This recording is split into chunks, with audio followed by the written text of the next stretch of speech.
Dans cette vidéo prise au groupement de gendarmerie territoriale de Douala, de jeunes gens soumis à des exercices sous la pluie, des dizaines de personnes arrêtées lors des récentes contestations de rue et dont la société civile dénonce le traitement humiliant. Pour certains manifestants arrêtés, difficile pour leur famille de savoir où ils se trouvent, un collectif d'avocats mis en place pour la circonstance dit connaître les mêmes restrictions. Il est quasi impossible de rencontrer les manifestants. Cette situation s'observe beaucoup plus dans la ville de Douala. Depuis le samedi 24, on n'a pas eu accès aux manifestants, soit à la Légion, soit à la PJ.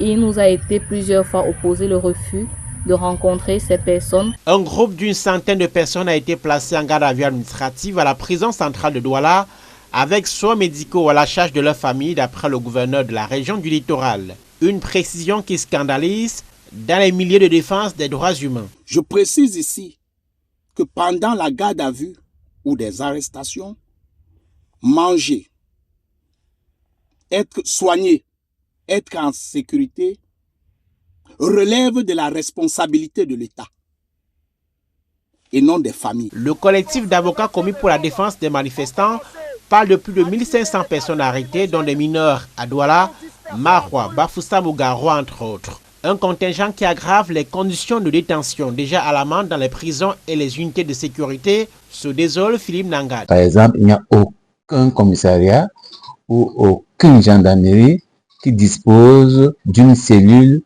disposant des chaises, même des bancs.